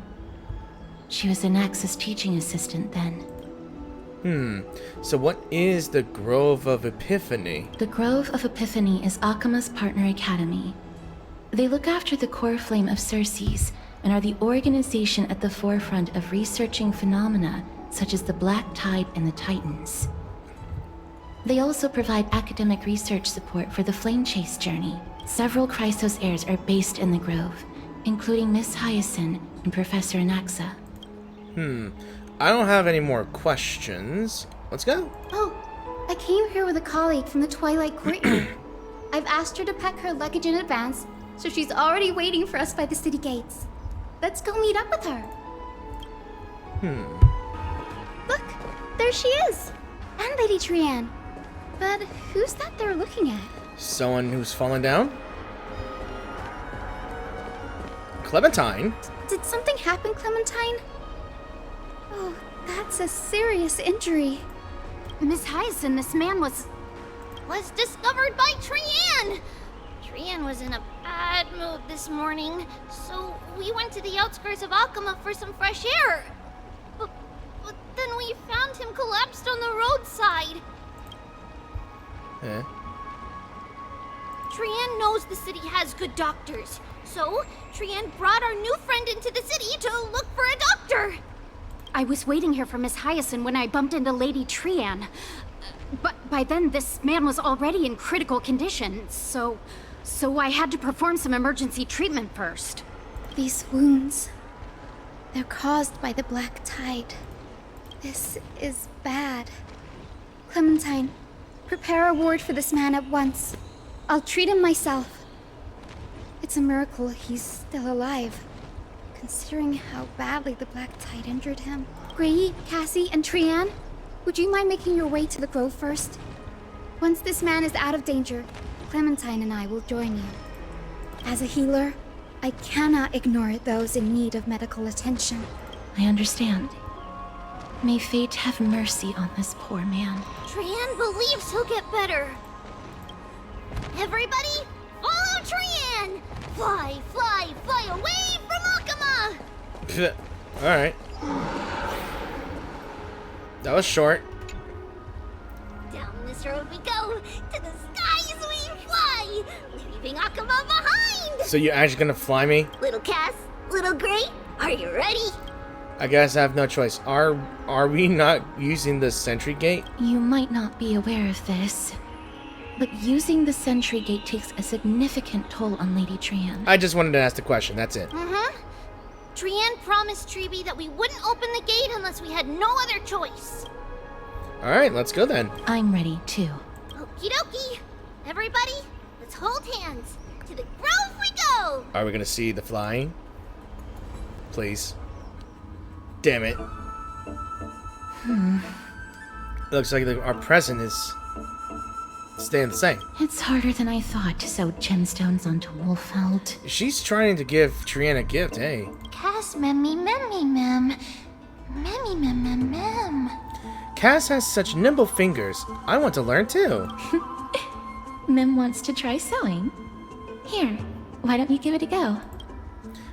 How are you two so close already? Memmy mem mem memmy mem. Memmy memmy mem mem mem mem mem. It's hard not to like Mem when they're so adorable. I think you should take a look in the mirror that you are the most adorable thing. Sorry, ma'am, but... This is amazing. It seems as if their voice has become more intelligible after the battle with Nikador. True. After spending the last few days together, I feel like I'm gradually gaining the ability to understand what they're saying. Even if it's just a little. Good enough, I guess. But I feel like probably at the end of this whole Euphorious chapter, we might get to see her Mem actually speak in English. Maybe. Who knows, right? Like the good mascot they are. Mem mem mem mem mem mem mem. Memmy mem mem mem mem mem mem. Memmy mem mem mem mem mem mem mem. Alright, this shows that I'm learning of new things. Once I obtain the memory of poking wool felt, will I grow hands that are as pretty as Cass's hands? Scary. Don't teach her how to sew, Cass. That just sounds weird. Scary. Mem. I'm sorry, I just want to see it. Anything to make her laugh. I was just kidding. Anyway, I believe this trip to the Grove of Epiphany will definitely be a fruitful one. How exciting. I wonder what changes I'll experience next. Transform into a cute girl now. You might become fluffier. You'll learn a powerful new ability. I don't know why I'm choosing this. What? You don't have to yell. Cute. Is everybody awake? Little Gray, little Cass, and a little pink puppy? Not correct, but I'm not sure if she's a rabbit either. Puppy?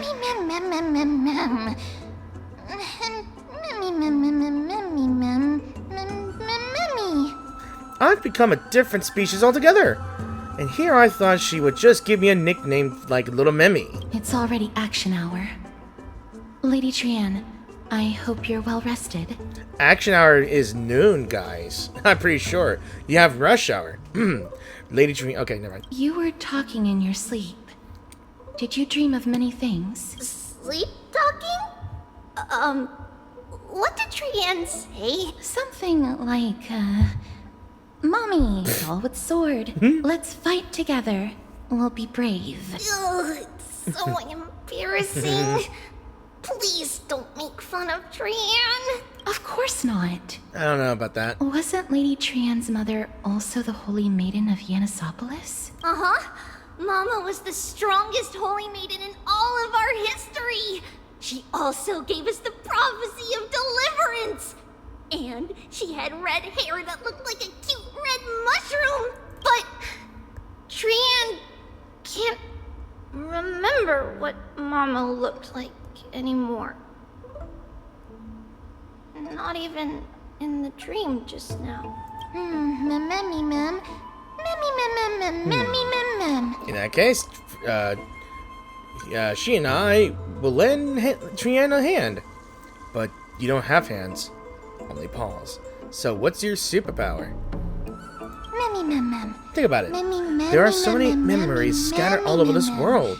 Surely at least one contains an image of Trianne's mama. If I keep a lookout for it while searching for memories along our journey, then she can go boom! And not only will Trianne be able to remember what her mama looks like, she'll be able to talk with her, right? Trianne thinks that's a great idea! Can the pink puppy help Trianne out? Only if you promise to stop calling me a pink puppy.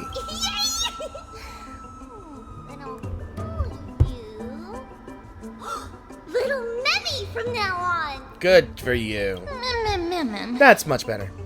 Still, I'd like to know what exactly I am. That was just a name that came up on the whim. Well, it doesn't matter.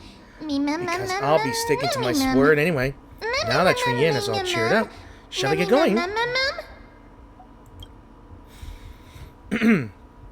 Okie dokie! Trianne remembers that we need to help Aggie ask the big tree whether Cersei's would be willing to visit Akama. Tree? Oh, what are these guys? They look like specters or something like that. If we follow this woven trail and keep going upward, we'll reach the grove in no time!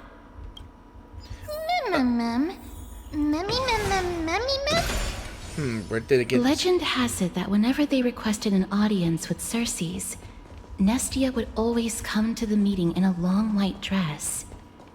As the warps and wefts of the dress came into contact with the ground, they turned into paths and stairs.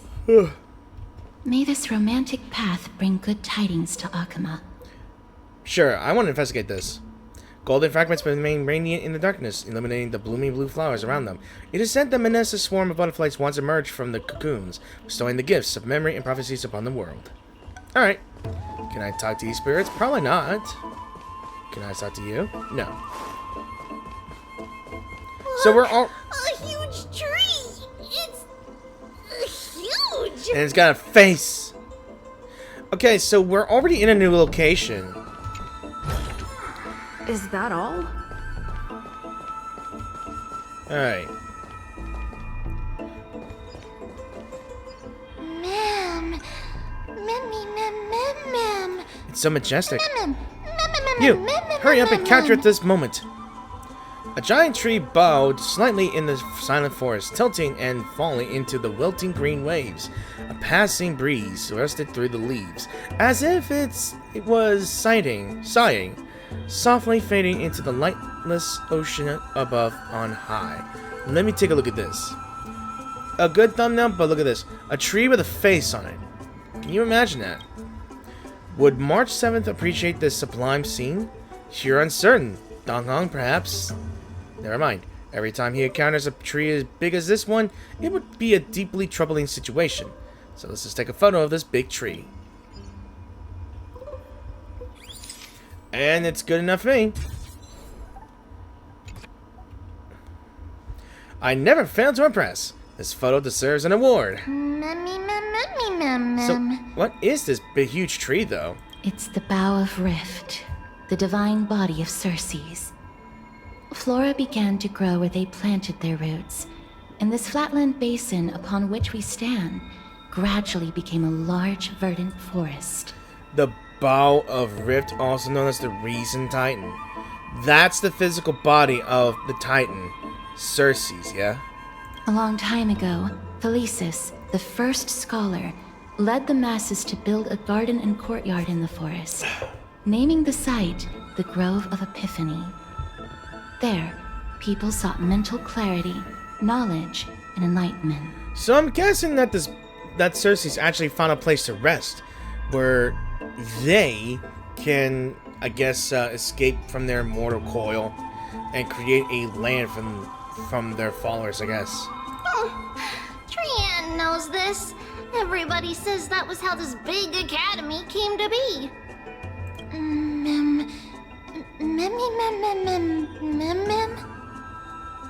Something feels off. The Grove has always welcomed scholars. So too would Circe's give us her delicate leaves and extend her branches in greeting. Never mind, it's a her. Yet, it seems both the Grove's messengers and the Titan are indifferent to our arrival. Funny thing, it's enough. So we have no way in. Is the Grove close to visitors? What an inconsiderate Titan. There should still be a way in. I'm just a little surprised. Maybe everybody's still asleep because classes haven't started yet. They don't want to be disturbed, so they shut the entrance. I think the Titan itself is acting weird. For now, let's look around and see if we can find out what's happened. Yeah. This place is too quiet.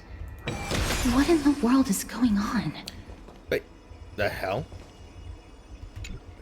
It's a worshipper nymph. Oh, observe our great master Circe's. Okay, now. Okay. Okay. I just want to get that done. So, the sacred tree. And look at this. The dreams of giants sank into the earth and grew into towering colossus like me. Knowledge, like seeds born on the wind, causes flowers to bloom across the land and withered branches to sprout anew. The world pours itself upon me like a spring. My eyes are clear, yet I cannot see myself. Okay, I like reading these little notes here describing every location here. Trian found it! Everybody, fly across to the other side! Alright, what's this? Another statue? Well, that's another brochure for that. The entrance on the other side. Where could it be? We're gonna have to make one.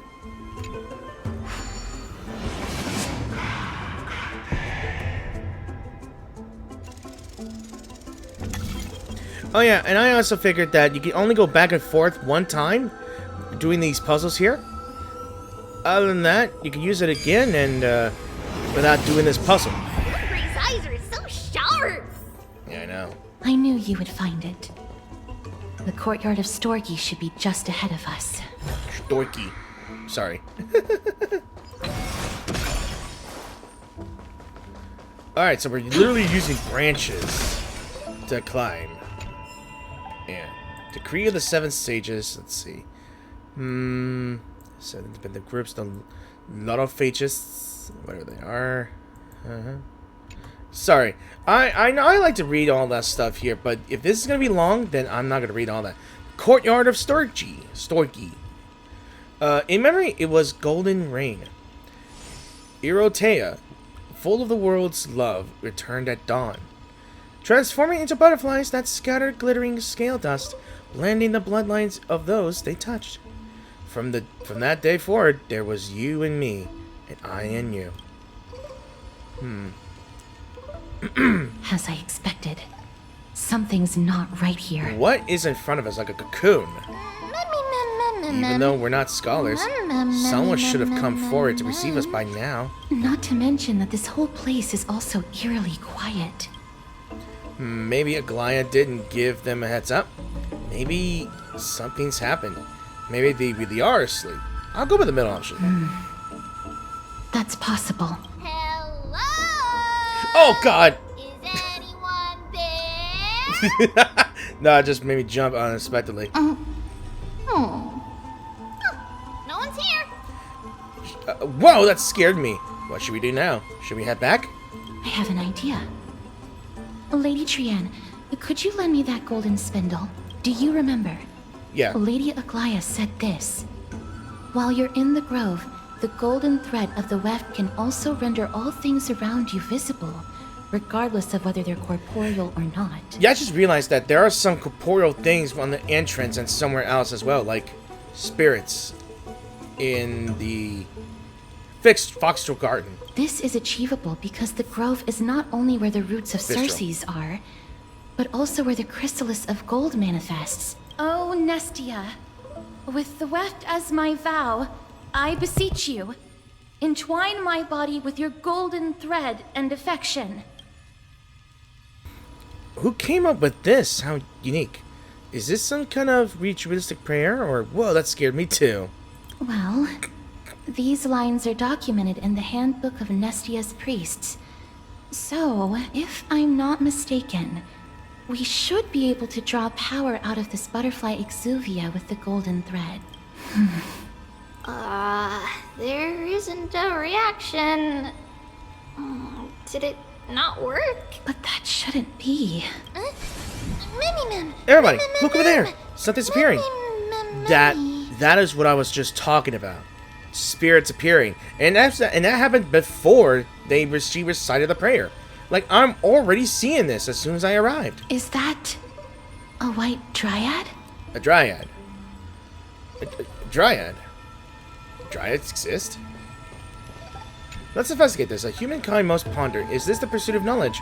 Not like the spinning cocoon. I can't read that fast, but I see this thing here. If I could reach it. There we go. A romantic glyph. Right. So it is a cocoon. It's a golden cocoon. I would assume it's a golden cocoon. Another puzzle I find, but I'm going to do that in my own time. But let's speak with this dryad. Why dryad? What a cute name. No, it isn't a white dryad. So what is it then? It is the shadow of a dead white dryad. So it's dead. Dead, Mim. Shadow? Strictly speaking, these white dryads are still plants. They only gained sentience as a result of Circe's blessing of equality. But their sentience is minimal when compared to that of humans. These flowers have already died. What you see here are just faint afterimages of their souls. However, this also means that the golden thread has definitely connected with the Titan's presence. Without the golden thread's outlines, we would not have been able to see them at all. But what happened to them? Why are there only tiny shadows of them left? Ma'am, can you read their memories? Let me try. Let me try. Hold on. She say, let me try, she said. Got anything? Almost. I faintly heard that she said almost try. Black cloak. English. Sword. She said English. Toward the great tree.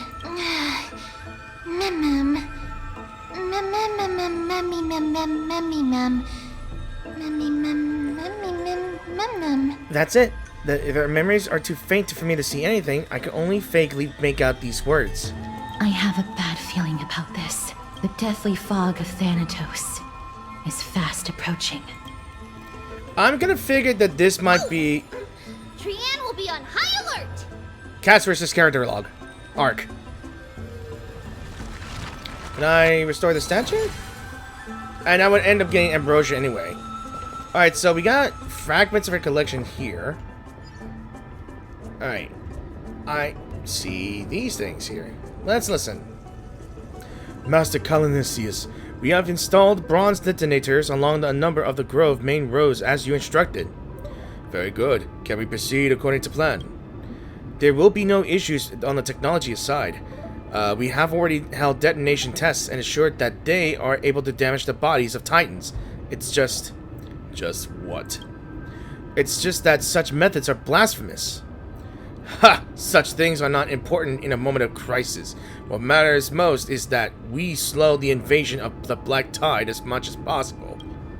I never thought that when our backs were against the wall, we would be forced to use that Anaxa's wicked ways. Our other scholars held such reverence for the gods that they never researched such evil technology. Even if the Titan disagrees, it's not like they'll say anything. Alright, that's enough lamenting. Gravitas, you have another important mission now. I need you to find a way to leave the grove immediately and head to Akama to request aid. I do not know if the grove can withstand this threat.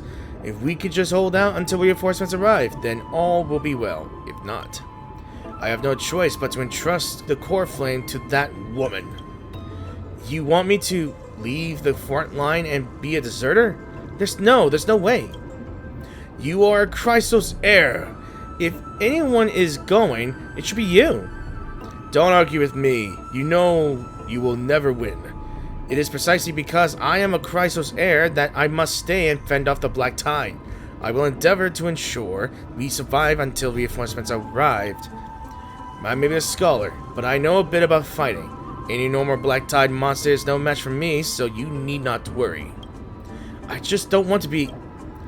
Calling for aid is not desertion. If you were not prepared to risk your life, the Black Tide would simply intercept you and kill you before you made it to Akama. Gravitas, you are the fastest among us. Will you accept this important duty? I will not let you down. May Circes protect your mind, Master Callinisius. I just realized that silhouette looks familiar to me. I'm going to assume it's that the guy that is injured back at Akama and he was on the floor and is being treated right now. Ha! May the Circes protect your mind. Yeah, I think so. I think that's the thing. Now, can I get out of this? Alright. Enough of this. I'm trying to get out of this. Alright. So, yeah. I'm guessing some of the bridges have been blown up here. And not sure what these frozen amber looks like here. Maybe. Alright, looks like we're going to the front lines, I believe. Right.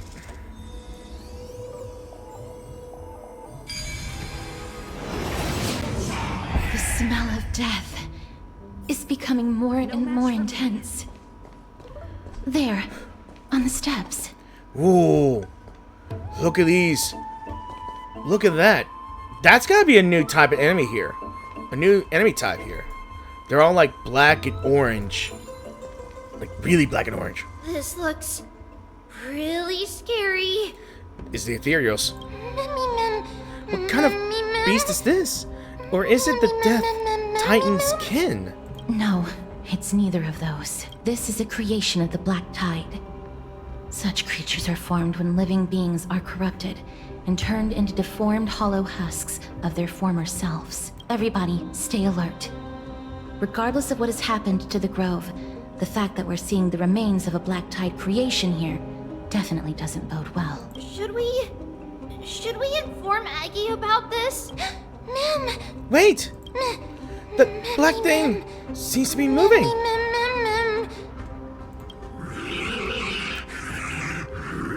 You I just realized something, and that's all redacted. That thing has the head of ethereal. If you guys remind me of something. It looks like an ethereal. That's what I'm thinking here. It's because of the orb they have on their heads, like a blooming flower. The monster is alive! Trienne will protect everybody! I will admit, it's a cool design. Trienne, please hide behind us. Miss, let's do this. Let's go!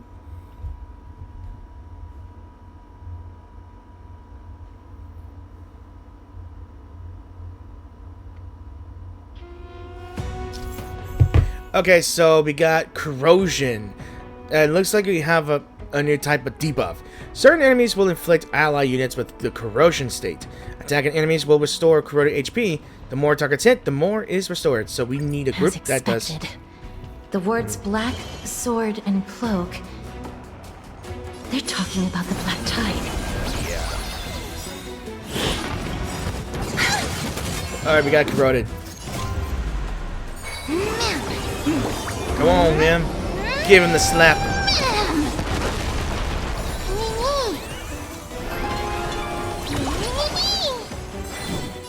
I grant you this, as you wish. I think this was a mistake.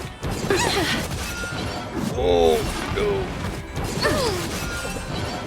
You have to fight? Why, of course.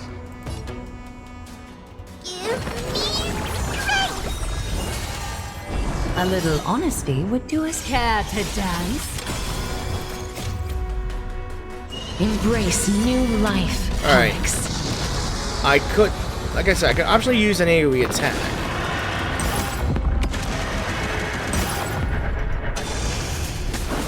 Being I direct guess- is always let's preferable. see. Just a facade. So I can still keep my dragon thing up in the field until I do this. Alright. There we go. Yeah. Nice. I could probably recharge my health as well, but who knows. You defeated it! Little Gray, little Cass, you're so strong! I am that badass. But these monsters, they aren't supposed to show up here, right? To think the Black Tide has spread this quickly to the Grove despite its remote location. I'm afraid a world where strife has fallen is far more dangerous than we ever imagined. Yeah. Oh no! Does this mean that Akuma is also in danger? Maybe. Looking at this mess, it seems the scholars at least succeeded in fending off the first wave of attacks. But at what price? At the same time in Akuma, are we going back to Minimos? Lady Never Aglaya, mind. after a few days of surgeries, both major and minor, we were able to save the life of that patient found on the outskirts of Akuma. Okay, so we're able to see what happened to the guy. I'm assuming it is the same guy that is the runner. Thank you again, Hyacinth, for your hard work. The scarring of his organs was especially severe, a result of the Black Tide's corruption. It's a miracle he's even survived. I can't say for sure when he'll regain consciousness. Don't stress yourself out over this. You've already done everything in your power to save him. There's no need to hurry to the Grove either. You deserve a good We rest need help. now. Tribi, I have some things to tell you as well. There's something strange about where that patient came from. He is not Akumen. Huh? The way the stitches on his clothes are hidden is quite unique. Such craftsmanship is undeniably from the Grove. The Grove? You mean... Now that I think about it, Castrus and the rest should have arrived at the Grove by now. Trienne just got in contact. The Black tide has invaded the grove. We haven't detected any survivors, even with the help of the golden thread. What should we do, Heggy? The black tide is posing an even greater risk to us now. I did not expect the grove to be the first to be impacted, though. Can they tell where the core flame is right now? We see it. The core flame is still there, but... But... what? But they can't say for sure whether the Titan has also been corrupted by the black tide. I guess we have another Titan to fight, huh? Please let them know that for now, the most pressing task is to identify the core flame and transfer it to a safe place as quickly as possible. We must also search for survivors and find out exactly what happened to the grove. Oh, and find Anaxa. Unless something went terribly wrong, he should still be alive. They've set off. Please, stay safe, everyone. I pray for their safety too. Aggie, how do you know that Anaxa is still alive? I know that man all too well. If that blasphemous performer knew that he was not long for this world, he would most certainly try to seize the core flame and drag the Titan down with him. Is this a joke as well? No, I'm being serious this time. We're facing threats from both within and without Akima. The merciless carnage may have ceased, but Akima's nemesis continues to sharpen their blades even now. They may have even prepared the gallows from which to hang us already. You mean... Even if the divine authority of strife is as yet unclaimed, the black tide is advancing more rapidly than I expected. I fear this tragedy is more than a mere natural disaster. Alas, it's too late. The Council will likely take this opportunity to do something... I will try to keep this under wraps for now. But you must also take care and be prepared for anything that may happen. All right. Should I inform Hyacinth about this? Not for now. She must be exhausted after performing surgeries non-stop for so many days. I don't want to overwhelm her with this bad news. We can only hope that the Grove weathers this crisis with as many survivors as possible. That would be a good wish, but I don't think we're gonna get as many. That being said, based on the condition of this patient, Treeby, we should prepare for the worst. It's likely he is the only one who managed to escape from the Grove against all odds. That's the fear. That's what I was just talking about.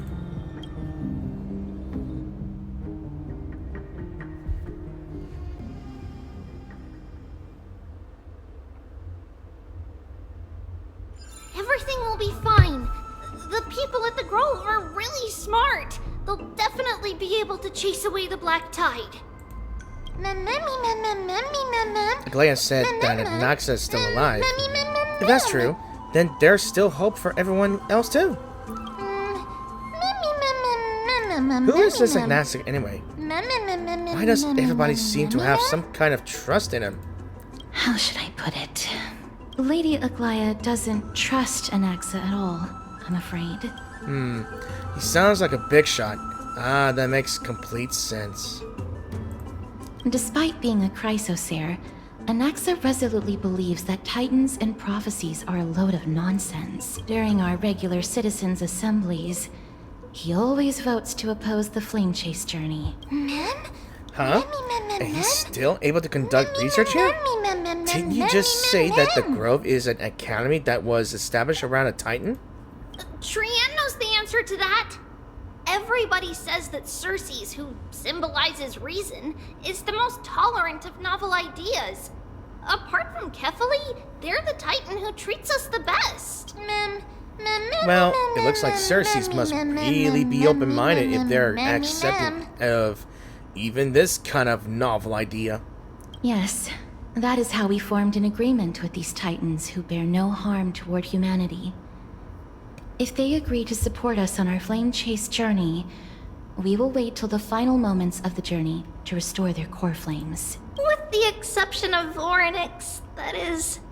They didn't lend us their power willingly. I don't think Orynyx was as reluctant to help us as he put it. or they wouldn't have deemed her worthy and allowed me to journey alongside all of you. That is true. It's also fortunate that these gods weren't corrupted by the Black Tide and did not descend into madness. Trianne believes Circe's will be alright. After all, everybody says that the people of the Grove are really smart. So, Little Gray and Little Cass, just leave the task of finding Anaxa and everyone else to Trianne. Oops. It's easy for Trianne to look for people because we can fly. I accidentally pressed the button to watch this show that I'm about to watch while I'm gonna go ahead and edit this part of the video as well. Good idea. In that case, please bring the weft along with you, Lady Trianne. The golden thread will be much more effective from up above. Please promise us that you'll take care of yourself. Okie doke. If Trianne gets in trouble, we'll look for all of you. In return, if you get in trouble, remember to call for Trianne, okay? We'll come right over and open the gate for you. That's the other thing I wish to mention. Do not open the gate unless you have no other choice, Lady Trianne. Your body is not in good shape at the moment. Okay. We will keep that in mind. Trianne was just trying to help. Of course, we know that. After all, Lady Trianne is a demigod, the most powerful among all of us here. Remember all those brave heroes in the tales you've heard. They would always save their strength until the very last moment. That way, they could ensure that nothing went wrong with their plans. Isn't that right? Mm-hmm. In that case, brave Trianne shall clear the way for all of you. Cool beans. Little Little Trianne is so motivated. I must have fallen behind. It's good to have an inspiration here, Mem. I'll use something to help all of my friends that only I have. Or Onyx's power. I wonder if I found any memories. So many monsters. Yeah. Maybe I'll find some useful memories here.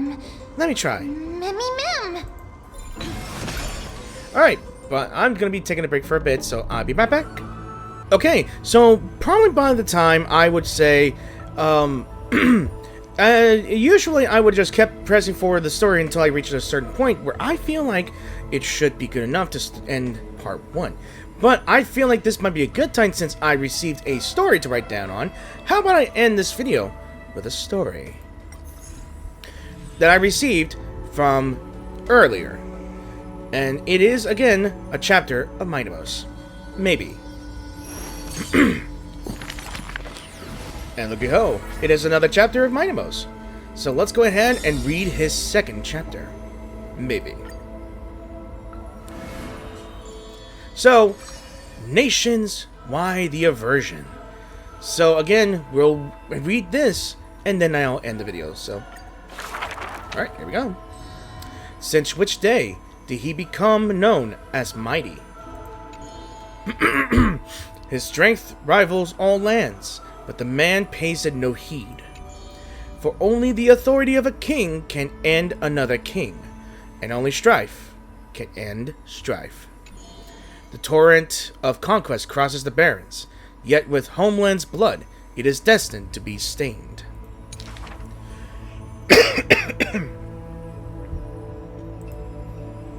And the game lags again. Give me a moment. None dared to shake his hand in greeting, for his hands burn as the blazing sun, soaked in the might of the flames. What a mighty feat it is! In the aftermath of defeat, the man digs graves for the deceased soldiers, burying thousands with his own hands. In that fight, he crushed all invading blades with his fists. A body immortal may never fall, but the tears of pain in his heart still flow. His years of drifting made him detest water's waves. They say that is the reason he's so unwilling to weep. But in Idonia's blizzards, he once did cry, a tear shed among the storm and frost, that bloomed into a lily stained with blood. Like his undying body, the flower never wilts. In time, the entire world will turn to ash. This haughty man shall be, the one to leave behind the world's final beauty, though none are willing to believe. Unlike his kin, those patterns are carved with his blood, a matter so suspicious it stirs the ambitions of the mundane.